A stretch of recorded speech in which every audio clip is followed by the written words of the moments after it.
1장 1절부터 5절 같이 교독합니다. 하가랴의 아들 느헤미야의 말이라. 아닥사스다 왕 제20년 기슬 르월에 내가 수산궁에 있는데 2절 내 형제들 가운데 하나님이가 두어 사람과 함께 유다에서 내게 이르렀기로 내가 그 사로잡힘을 면하고 남아있는 유다와 예루살렘 사람들의 형편을 물은즉 그들이 내게 이르되 사로잡힘을 면하고 남아있는 자들이 그 지방 거기에서 큰 환난을 당하고 능력을 받으며 예루살렘 성은 허물어지고 성문들은 불탔다 하는지라. 내가 이 말을 듣고 앉아서 울고 수일 동안 슬퍼하며 하늘의 하나님 앞에 금식하여 기도하여 5절 이르되 하늘의 하나님 여호와 크고 두려우신 하나님이요 주를 사랑하고 주의 계명을 지키는 자에게 언약을 지키시며 긍휼을 베푸시는 주여 간구하나이다. 아멘.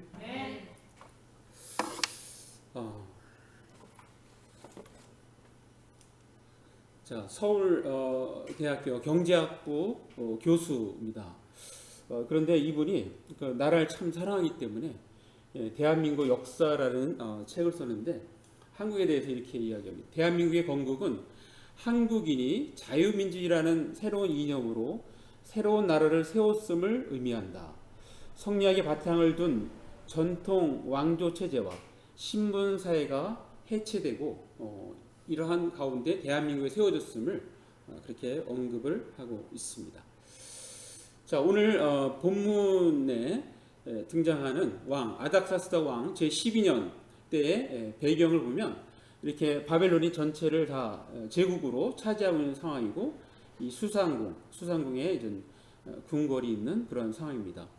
자, 이곳에서 이미 이 북이스라엘과 남유다가 다 망하고 포로가 된 지 벌써 한 133년이 흐른 그러한 상황 그때입니다.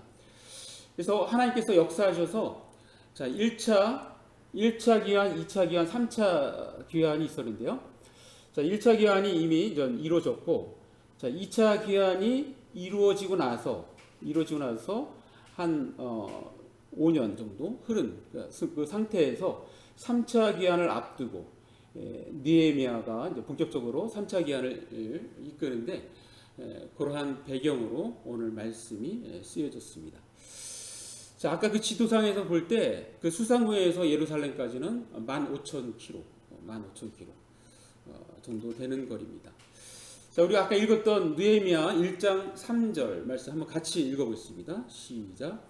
그들이 내게 이르되 사로잡힘을 면하고 남아있는 자들이 그 지방 거기에서 큰 환난을 당하고 능력을 받으며 예루살렘 성은 허물어지고 성문은 불탔다 하는지라.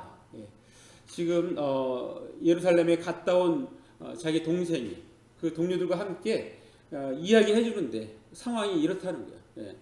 나라가 없고 잃고 정말 남아있는 그 백성들이 얼마나 처참하게 사는지를 단적으로 보여주고 있습니다. 자, 이래서 반응을 나타내는데 이런 반응을 나타냅니다. 느헤미야 1장 4절. 자, 한번 같이 읽어볼까요? 시작. 내가 이 말을 듣고 앉아서 울고 수일 동안 슬퍼하며 하늘의 하나님 앞에 금식하며 기도하여. 자, 이 문장을 읽으면서 느헤미야가 나라를 얼마나 사랑하는지가 느껴집니다. 자, 왜 성도의 나라 사랑 정신은 투철해야 합니까? 그것은 나라는 우리가 마음껏 신앙생활할 수 있도록 울타리가 되어주기 때문입니다. 자, 나라를 잃어버린 유대는 그 어느 누구도 그들의 인권을 보호해주지 못합니다. 성벽도 허물어진 예루살렘은 그 누구로부터도 보호를 받지 못했습니다. 그들의 삶은 비참했습니다. 자, 오늘날 우리나라는 최고의 위기에 살고 있습니다. 자, 학교에서 나라 사랑하는 마음도 심어주지 않습니다. 대한민국 건국 대통령 이승만을 무시합니다. 대한민국의 정체성을 스스로 무너뜨리고 있습니다. 자랑스러워하지도 않습니다. 군인들은 나라를 위하여 죽어도 거기에 합당한 예우를 받지를 못합니다. 자, 2019년 4월 3일 제주도 4.3 기념식에서 국방부 차관과 경찰청장이 남로당 무장봉기를 진압하는 과정에서 무고한 시민들이 죽었음을 사과했습니다. 자, 아마도 경찰과 군인들은 의아스러울 것입니다. 나라를 지키느라고 명령대로 했는데, 그리고 어떤 사람은 그 중에 사망을 했는데 그들의 죽음은 무엇이었단 말인가 라고 말입니다. 자, 요즘에 정부 여당에서 국가보안법 폐지 이야기가 공공연히 나와도 이것을 적극적으로 나서서 반대하는 야당 정치인이 없습니다. 대한민국은 최대 위기에 봉착해 있습니다. 그리고 아이러니하게도 이 일에 가장 선두에 있는 사람은 바로 현직 대통령입니다. 그 누구보다도 헌법을 수호해야 할 사람이 헌법을 파기하는 데 가장 앞장서고 있습니다. 자, 이를 지켜보고 있는 대다수의 국민들은 마음이 편하지 않습니다. 나라의 미래가 걱정이 됩니다. 자, 옛날이나 지금이나 보통 위정자들은 나라를 사랑하지 않습니다. 자신의 가족의 안정과 자신의 영달을 추구합니다. 자신의 기득권을 어떻게 하면 유지할 수 있는가에 골몰합니다. 자, 과거 조선시대를 생각해 보시기 바랍니다. 율곡 이이는 일본의 조선 침략이 우려되므로 10만 명의 군사를 키워 국방을 튼튼히 해야 한다고 10만 양병설을 주장하였지만, 당시 당파 싸움에 여념이 없는 벼슬아치들은 전혀 그 말이 들어오질 않았습니다. 그리고 대부분 반대하는 일을 당시 왕 선조가 율곡 이이의 말을 들어줄 수가 없었습니다. 그리고 염려했던 임진왜란이 일어났습니다. 자, 일본군은 부산에 도착하자마자 파죽지세로 당시 수도인 한양까지 15일 만에 돌파할 수 있었던 것입니다. 당시 선조와 궁궐 대신들은 도망가기에 바빴고 의주까지 도망치는 데 성공합니다. 자, 이제 조선은 풍전등화와 같습니다. 자, 그러나 결과적으로 조선은 나라를 지켰습니다. 자, 어떻게 그런 일이 가능했던 것일까요? 자, 나라를 사랑하는 몇몇 위정자와 장군들, 대표적인 장군 이수진 장군이죠. 그리고 의병, 의로운 백성이 있었기 때문에 나라를 빼앗기지 않고 보존할 수 있었던 것입니다. 자, 오늘 대한민국의 근현대사는 파란만장합니다. 자, 그런데 학교에서는 잘 가르치질 않습니다. 왜 그렇습니까? 대한민국의 근현대사는 대부분 비주류에 있던 사람들이 전면에 등장하고 기독교가 역사의 전면에 등장합니다. 초대 대통령 이승만의 손길이 요소요소마다 있습니다. 따라서 대한민국 현대사는 기독교와 이승만을 빼고서는 이해하기 연결이 잘 안 됩니다. 또한 이념의 대립 때문에 역사적인 관점이 확연히 다릅니다. 자, 그래서도 역사를 기술하기가 어려워합니다. 자, 오늘날 이념을 뛰어넘어 남한과 북한에 모두 존경받는 인물이 흔치 않습니다. 자, 그 중에 한 명을 소개하겠습니다. 애국지사 손정도 목사입니다. 자, 이분이 이 책에서 소개가 되고 있는데요. 작가 이 손준영 씨가 책을 쓴 것입니다. 2018년에 나왔는데요.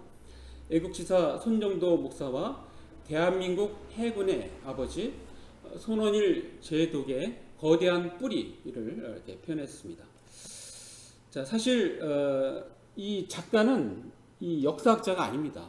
그래서 더 정확히 볼 수 있는 것은 이 이덕주, 이분은 교회사 학자 교수입니다. 손정도라는 책을 최근에 2020년 8월 15일 날 출판했습니다. 자, 이 손정도 목사는 목사면서 선교사면서 독립운동가면서 사회운동가였습니다. 자, 그는 1907년 평양 숭실학교를 졸업하였습니다. 평양에서 감리교 목사 안수를 받았습니다. 그는 가는 곳마다 부흥시키는 그러한 능력의 종이었습니다.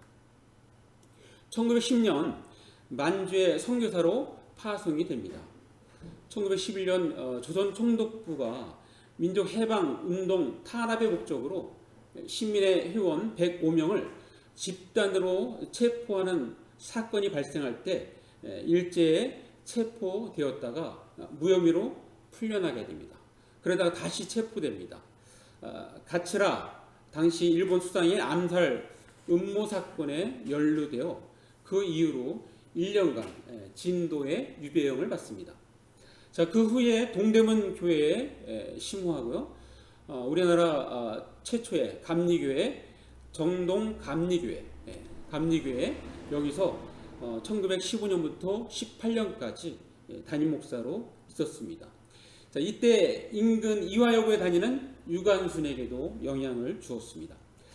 자, 또한 정동 감리교회 전임 목사 현순의 소개로 경운군에 유폐되어 있는 고종을 만나서 그때부터 밀사 정치를 하게 됩니다.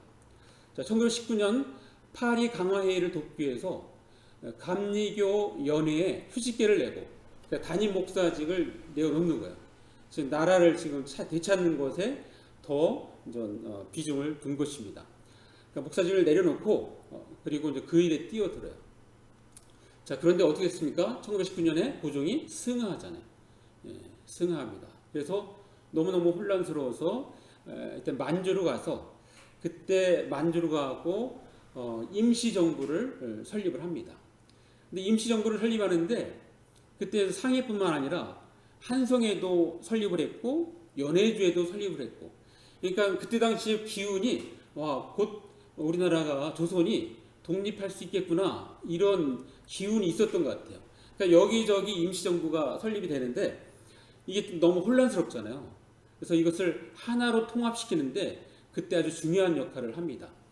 그래서 통합해서 상해 임시정부가 수립이 되는데 우리가 잘 아는 대로 초대 대통령은 이승만 대통령이고, 그리고 이 손정도 이분은 오늘날로 이야기하면 국회의장이 됩니다. 자, 그런데 이승만 대통령은 미국에 있잖아요. 주로 활동을. 그래서 자꾸 이승만 대통령 오라고 이렇게 하는데 이게 잘 안 되는 그런 상황에서 서로 이제 다툼이 벌어졌어요. 이승만 대통령은 외교를 통해서 독립해야 된다 그렇게 주장했고, 대부분의 다른 사람들은 무장 투쟁을 통해서 독립을 해야 된다 그런 갈등이 심했습니다. 그래서 목사로서 그런 갈등 가운데 그걸 자기는 감당이 안 되는 거예요. 그래서 그냥 그 자리를 떠나고 사직을 하고 그리고 그는 길림성으로 갑니다. 길림성. 거기서 마지막 한 7년 정도 농촌 계몽운동을 하고 그리고 사역을 하다가 고문의 후유증으로 49세에 죽습니다. 1931년에 죽습니다. 자, 남들이 피하는 어려운 일들을 솔선수범해서 희생함으로 처리한다는 그 권례 정신, 이 사람의 주요 그 철학이고 정신입니다. 평생 나라 일은 그 동포들의 눈물을 닦아주며 죽는 날까지 온갖 굳은 일을 도맡아 독립운동에 앞장선 손 목사의 삶은 그렇게 마감이 되었습니다. 자, 40세의 젊은 나이로 타계할까지 조국의 독립을 위하여 백성을 계몽하고 때로는 투쟁했던 손 목사의 삶과 사랑은 우리에게도 많은 감동을 줍니다. 자, 손정도 목사에게는 하나님 사랑과 나라 사랑이 구분이 안 되었습니다. 그래서 그가 주로 하는 얘기가 나라를 되찾는 일과 하나님 섬기는 일을 함께 하리라. 평상시 이야기했던 내용입니다. 자, 이 사람이 이제 1996년에 그 만주에서 그 유해가 다시 김포공항을 통해서 한국에 와서 국립묘지에 안장이 되었습니다. 자, 2년 후에 1926년에 김일성의 아버지 김형직은 죽음을 앞두고 김일성, 그때 당시에 이름이 김성주였습니다. 나이가 15세였는데 손 목사를 찾아가라고 그렇게 했습니다. 자, 손 목사는 김성주를 친자식처럼 돌보 왔습니다. 자, 김성주와 손 목사의 둘째 아들 손원태는 같은 학교에 다녔습니다. 나이 차이는 2살 차이였어요. 2살. 그러니까 손원태는 당시 13살이었겠죠. 그래서 이제 학교를 같이 다니면서 김성주는 손원태를 아주 친동생처럼 그렇게 아껴주었고 또 손원태는 친형처럼 그렇게 따랐습니다.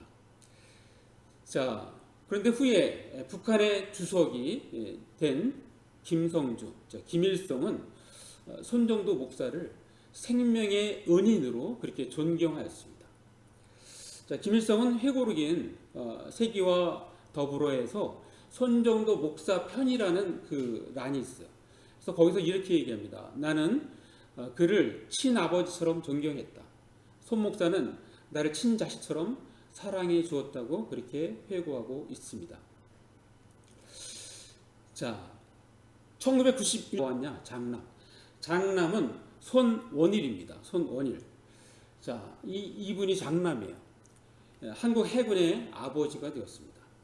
자, 이 손원일은 해방 직후 1945년 11월 11일 해병병단을 조직했습니다. 자, 이날이 한국 해군 창설일입니다. 자, 친일 색채가 묻어있는 육군과 달리 해군은 독립적으로 건설됐다는 그런 평가를 받고 있습니다. 그 이유는 그 주역이 바로 독립운동가 가문에서 자란 손원일이기 때문입니다. 자, 이는 6.25 전쟁 때에도 참전해서 공을 세웁니다. 1948년에 남한의 총선거로 이승만 정권이 들어서자 대한민국 해군으로 전환되어지고 이 손원일은 대한민국 첫 제도 장군 겸 해군 참모총장이 되었습니다. 자, 그러나 변변한 전투함이 없는 것을 안타까워해서 자기가 제독이 되는데 함정이 하나도 없는 거예요, 나라가. 그래서 해군을 중심으로 월급을 이렇게 모금해서 그래서 미국에서 첫 전투함 백두산함을 사옵니다. 이것을 사와요. 그러니까 이걸 사오면서 내척도 같이 사와요. 근데 이 배가 너무너무 중요한 일을 합니다.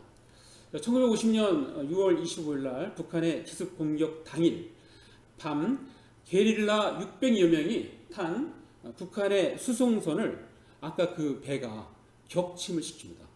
그래서 6.25의 첫 번째 승전보를 바로 해군에서 맨날 이렇게 밀려서 얻어 터지기만 했는데 첫 번째 승전보가 바로 해군에서 나온 거예요. 자, 그리고 나서 한강이 무너져갖고 부산까지 다 갔잖아요. 이때 당시에 또 이 김성원이 이끄는 해병대가 있었는데 그 해병대가 마산 진동리 전투에서 승리합니다. 그래서 북한에서 이렇게 쳐들어올 때 부산에서 이 방어선을 어느 정도 이제 지키는 그런 상황이에요. 그러니까 북한은 빨리 부산을 정복을 해야 되니까 그래서 어떻게 하냐면 통영을 통해서 부산을 침공하려고 그래요. 근데 그 통영에서의 그 전투가 우리나라가 정말 전 세계에 알린 정말 유명한 승리를 알리는 전투였는데 그게 바로 이 통영. 자, 통영이 이제 거제도 지나면 여기 부산이잖아요. 자, 근데 이게 파란 게 한국군이에요. 해병대. 그래서 이 빨간 게 좀 인민군인데, 자, 여기 보면 배가 있죠, 이렇게. 배가 5대가 있잖아요. 그죠? 이 배에서 한포 사격을 때리고, 이쪽에서 공격해 들어오니까 인민군이 버틸 수가 없는 거예요. 그래서 여기서 승리를 합니다. 이때부터 해병대는 별명이 귀신 잡는 해병대로 그렇게 된 겁니다. 그러니까 이게 너무너무 중요한 전투인데, 그런데 이런 걸 별로 이렇게 들어보지 못한 것 같아요. 그래서 제가 이렇게 조사를 하면서 이렇게 발견을 한 건데, 자, 이 전투에서 승리하는 역할을 합니다. 자, 이것은, 자, 읽어보면 또 뭐가 생각납니까? 인천 상륙작전이 생각나지 않습니까? 또 그렇게 연결이 되는 거예요. 인천 상륙작전 할 때 미리 가서 정보를 캐내고 하는 일들을 이 손원일 제독이 잘 감당을 합니다. 자, 그리고 나서 나중에 휴전을 할 때 그때 이 손원일 이 제독은 이승만 이 대통령이 볼 때 너무너무 신임하는 사람이기 때문에 그때 이제 국군 포로 이 석방 사건 때문에 굉장히 국제적으로 시끄러울 때 이 사람은 국방장관으로 임명을 해요. 국방장관으로 임명해서 결과적으로는 한미 동맹이라는 그런 결과를 맺는데 그 중요한 일을 이 사람이 가서 그것을 감당을 합니다. 너무너무 훌륭한 사람이죠. 자, 손원일은 사실은 한때 중국 해군에 입대해서 일제와 싸우려고 그렇게 했습니다. 근데 주위에서 말리는 거예요. 반대하는 거예요. 아버지도 반대하고. 근데 그 말렸던 이유는 뭐냐면 너는 그렇게 해서는 안 된다. 너는 한국의 독립을 위해서 너가 해군을 만들어야 된다. 그런 거를 계속 주입했던 것 같아요.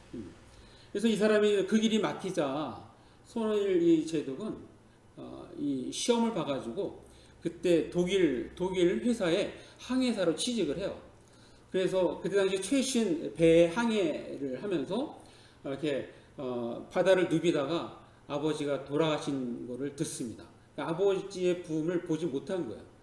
못했는데 아버지의 뜻에 따라서 잘 나가는 그 일을 이 직장이 보장되고 또 경제적으로 보장되는 일을 그만두고 아버지의 유지를 받들어서 바로 이 다시 조선으로 와갖고 해군 전신은 해사대를 만들게 됩니다.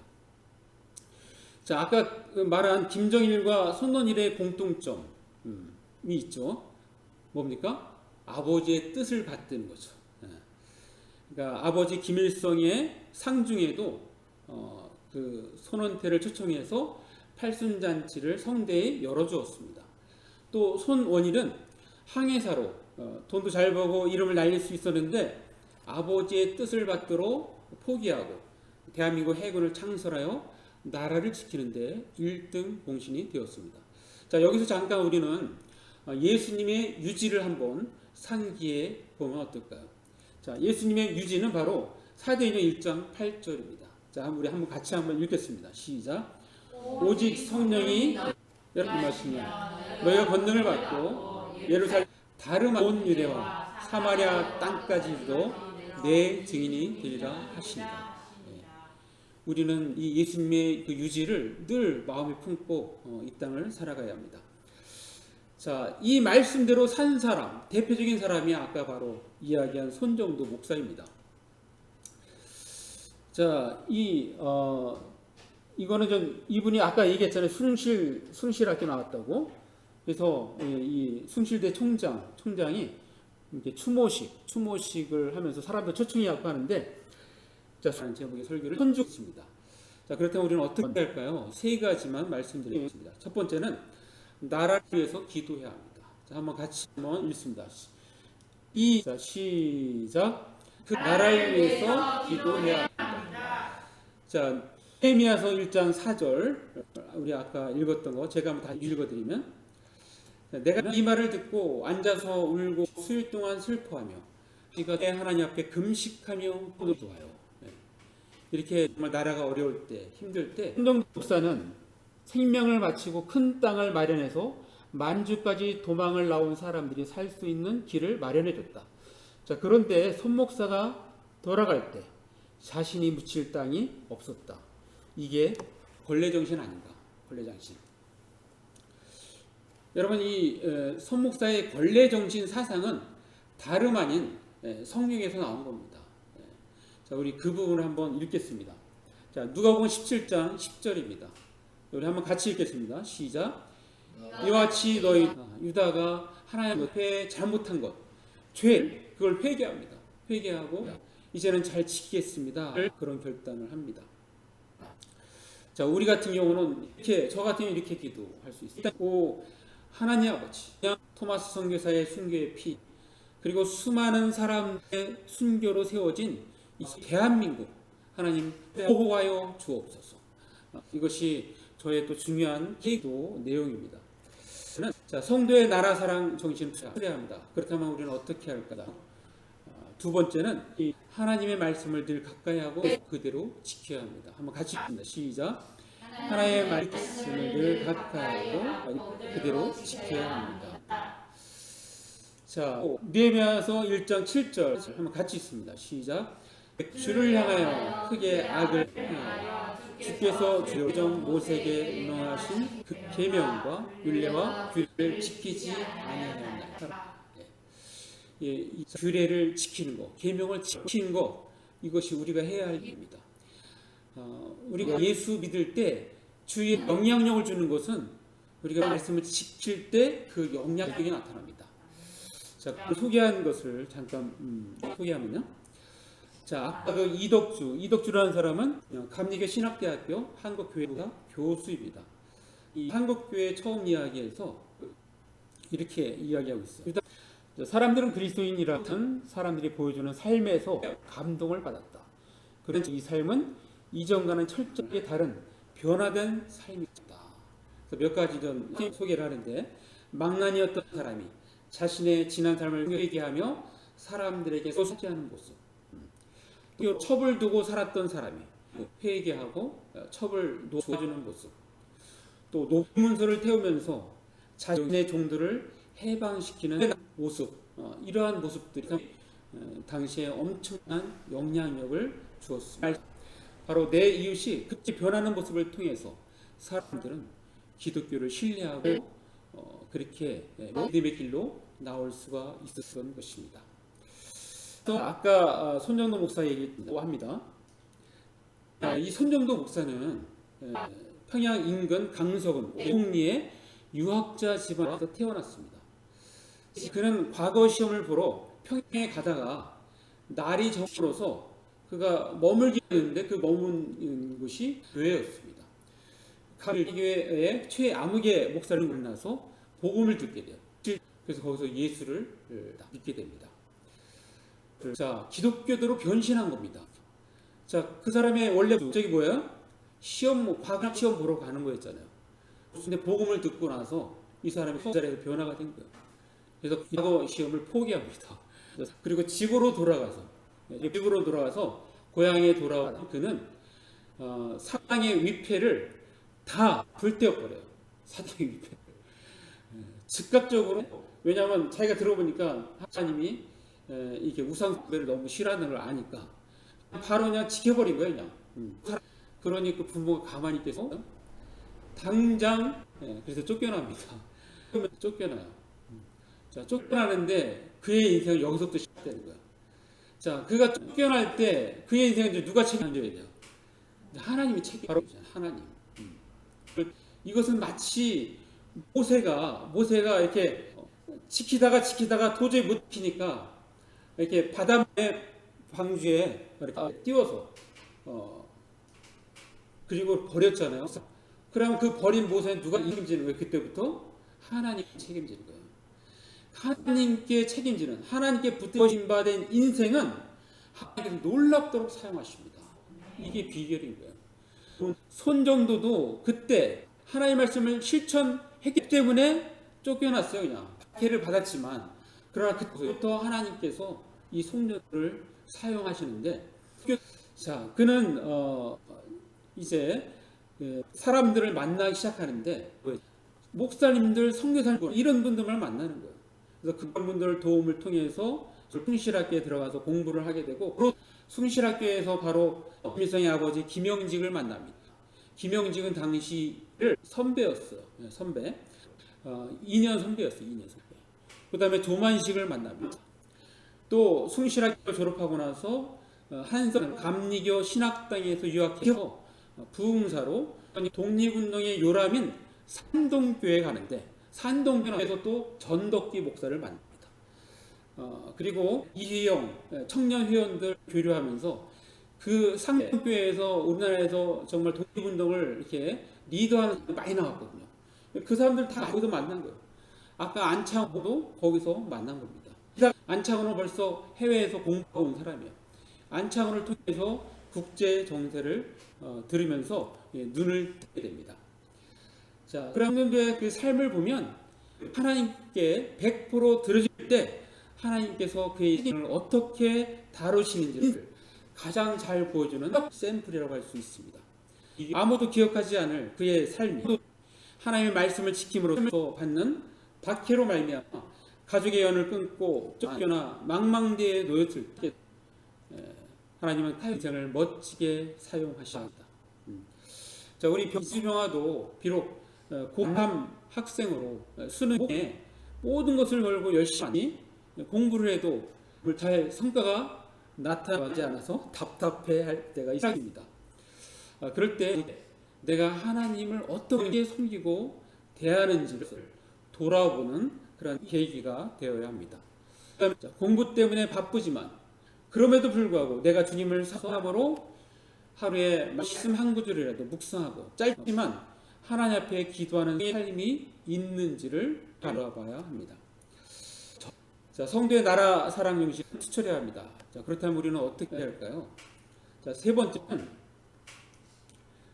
나라 사랑은 똑똑한 국민이 되어야 합니다. 한번 같이 읽겠습니다. 시작. 나라를 사랑하는 똑똑한 국민이 되어야 합니다. 자, 항상 나라가 어려울 때 결국은 똑똑한 국민들이 나라를 지켜놓습니다. 자, 조선이 망하고 일제치하에서 신음할 때 한국 교회는 청년들에게 나라 사랑하는 마음을 심어주었습니다. 그들에게 희망을 주었습니다. 독립운동의 가장 중요한 조직이 바로 당시 한 교회였습니다.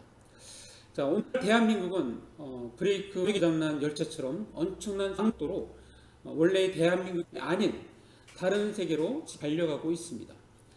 정부가 주도해서 달려갑니다. 자, 미래에 대한 청사진이 무엇인지 들어보지 못했습니다. 종착점이 어디인지 들어보지 못했습니다. 그러나 지금 하는 것을 보면 대충 짐작은 할 수 있습니다. 제가 생각할 때는 대한민국이 섬유 국가로 전락하는 추락의 길로 가고 있다는 것입니다. 오늘날 한국교회는 다시 한국의 초대교회로 돌아가야 합니다. 정말로 중요한데 그런데 세상에서는 하지 않는 것을 교회에서 해야 합니다. 그것은 중요한 역사 교육입니다. 대한민국의 정체성에 관한 교육입니다. 우리나라 모든 교회는 성경과 함께 한국 근현대사의 기독교가 어떠한 일을 해왔는지를 교육해야 합니다. 교회가 배출해낸 인물들이 누구이며 이들이 나라를 위하여 무슨 일을 하였는지를 교육해야 합니다.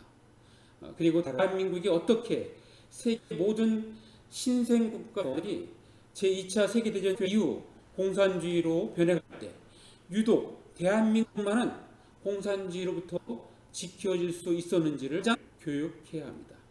바로 대한민국의 초대 대통령 이승만에 대해 어떻게 그가 신앙적으로 나라를 세웠는지를 교육해야 합니다.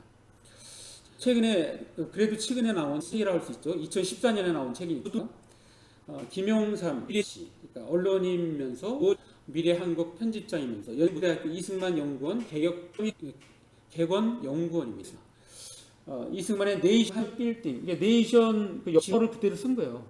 나라를 세우는 거, 나라 세우기, 이승만의 나라 세우기라는 뜻인데, 자, 이 책에서 이렇게 얘기합니다. 한미동맹이 북한의 남침을 막고 경제 발전의 밑바탕이 된 것은 두말할 필요가 없다. 미국은 휴전 협상도 힘들었지만 이승만 박사를 설득하는 게 더 어려웠다고 했다. 지금 우리가 6.25를 앞두고 있기 때문에 6.25와 관련된 거를 말씀드리는 거예요. 휴전 협상을 할 때 이승만을 설득하는 게 너무 힘들었어요. 이승만은 안 된다는 거예요. 휴전하면 안 된다는 거예요. 북한을 공격해서 통일시켜야 된다는 거예요. 미국은 휴전하고 싶은데, 왜냐하면 미국의 대통령이 볼 때는 지금 유럽도 중요하고 유럽이 오히려 훨씬 더 중요한데 유럽의 주둔해 있는 미군들 그걸 생각할 때 너무 없는 거, 여기에 너무 몰려 있는 거, 한반도에. 그래서 빨리 휴전하고 그런 부분을 조정하고 싶은데 이승만이 계속 반대하는 거예요.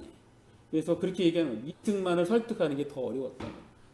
휴전 협정에 이승만 사인이 없습니다. 이승만 사인이 없어요. 그래서 끝내 안 했어요. 이렇게 해서 반대급부로 얻은 게 뭐예요? 바로 한미동맹입니다. 한미동맹. 그 아주 유리한 조건에서의 한미동맹. 한미 동맹의 가장 대표적인 게 뭐냐면 한국에서 만약에 미국이 죽게 되면 그냥 자동으로 그냥 참전하게 돼 있어요. 전쟁에 참전하게 돼 있어요. 그냥 자동 조항으로 돼 있어요. 만약에 이산주의가 한국에 쳐들어온다 그러면 자동으로 참전하도록 그렇게 돼 있어요. 그런 동맹은 흔한 동맹이 아닙니다. 그런 동맹을 이끌어낸 거예요. 이렇게 던지 부리면서. 자, 느헤미야는 똑똑한 유다인의 관리였습니다. 자기가 가지고 있는 자원을 나라를 위하여, 하나님을 위하여 아주 효율적으로 사용했습니다. 자, 그는 왕에게 허락을 받고 예루살렘 총독으로 갑니다. 그리고 은밀하면서도 재빨리 52일 만에 성벽 재건에 성공합니다. 자, 그림 한 장 한번 보겠습니다. 자, 이게 성벽 재건의 모습이에요. 자, 근데 여기 특이한 모습이 있죠? 여기 보면은 창을 들고 있어요. 나팔을 들고 있어요. 그리고 이 사람 일을 안 하고 전방을 주시하고 있습니다. 뭐냐면 이 주위에는 이거 성벽을 짓는 거를 되게 반대를 해요. 왜냐하면 유다가 다시 이렇게 일어나는 거예요. 일어나니까. 그래서 주위 민족들이 이것을 못하게 방해하는데 이거는 적들이 쳐들어오면 나팔을 불어서 바로 그냥 창과 칼을 들고 싸울 수 있도록 다 보면 여기 보면 창과 칼을 옆에 두고 일을 했습니다. 이게 나중에 굉장히 유명한 일가로 우리에게 소개되고도 있죠. 자, 이렇게 해서 이것을 52일 만에 이렇게 완공을 하는데, 자, 완공할 때 그 모습을 말씀 한번 보겠습니다. 자, 느헤미야 6장 16절 한번 같이 읽어보겠습니다. 시작. 우리의 모든 대적과 주위에 있는 이방 족속들이 이를 듣고 다 두려워하여 크게 낙담하였으니 이들이 우리 하나님께서 이 역사를 이루신 것을 알니다. 자, 이wan 역시 하나님께서 하시는 일은 다른 사람들도 보면 압니다. 자, 우리 청소년들 그리고 우리 여기 계신 분들도 느헤미야처럼 또 순정도 목사처럼 하나님께 붙들림 바 되어 하나님께 영광 돌리는 저와 여러분이 되기를 간절히 바랍니다. 자, 마무리하겠습니다. 자, 대한민국은 특별히 기독교인들이 세운 나라입니다. 자, 그러므로 대한민국의 발전을 위하여 가장 신경을 써야 할 사람들이 또한 기독교인들이어야 합니다. 자, 우리는 자유민주주의, 자유시장 경제라는 시스템 속에서 마음껏 신앙생활을 잘 해왔습니다. 자, 그러나 오늘날 그 기초가 흔들리고 있습니다. 과거는 다 잊고 새로운 시스템을 적용하려고 합니다. 그 시스템은 이미 역사에서 실패한 것으로 증명이 된 시스템입니다. 그러나 자신과 자신에 속한 무리들의 이익을 위해서 또한 사악한 욕심으로 대한민국이라는 나라가 침몰 위기에 있는 것입니다. 자, 이제 기독교인들이 다시 일어나야 합니다. 자, 기독교인들이 나라 사랑 정신을 투철하게 갖고 생활해야 합니다. 그러기 위해서는 아까 우리가 말씀드렸던 먼저는 나라를 위해서 기도해야 합니다. 두 번째는 하나님의 말씀을 늘 가까이 하고 그대로 지켜야 합니다. 세 번째는 나라를 사랑하는 똑똑한 국민이 되어야 합니다. 자, 우리 모두 우리의 신앙의 조상들과 같이 투철한 신앙과 나라 사랑 정신으로 무장하여 다시 한번 대한민국이 도약하는 데 힘쓰는 저와 여러분들을 간절히 바랍니다. 기도하겠습니다. 자, 말씀 생각하시면서 1, 2분 기도로 나갑니다.